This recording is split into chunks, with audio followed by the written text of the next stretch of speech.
So what's up mga ka-Chuyin? Atong ilista na ito ang plaka o sprocket ng kadina. Tara. Mag-uwan kasi nag-aros. Ito na yung tao.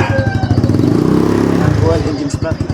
Nya mga ka-Chuyin, sa pagtangtang o pagtaod sa iyang mga screw, kinahanglan determinado o pasensyado ka. Kay sa pagtangtang sa sprocket, kinahanglan kusgan ka. Nya pagtaod sa screw, kinahanglan pasensyoso ka. Kay perti biyang gagmaya sa iyang mga parts ani niya. Perti gyud biyang hasula. Labi na ganing plaka sa luyo, labi na wala kay close range nga yabi. Tagbaw jud kag mantinner sa katala. Tuara, murag maglibog jud ka. Pero advantage jud kung kompleto kag herminta. Kay para nimo perti ra jud dali asamot nagnakay impact drill wa na finish na walay minutes nya nataod naman ang engine sprocket ug ang plaka nya proceed na sadta sa pagtaod sa kadina perti ra ba ninyang taasa gamitan jud ni nato og chain cutter para maputol ni siya.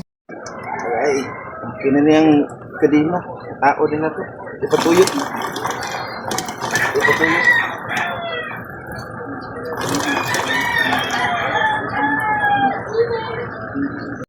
Chuyin, atong i-drop test ang atong motor kaya atong okay naman ang kadina. Tapos padagan. Okay.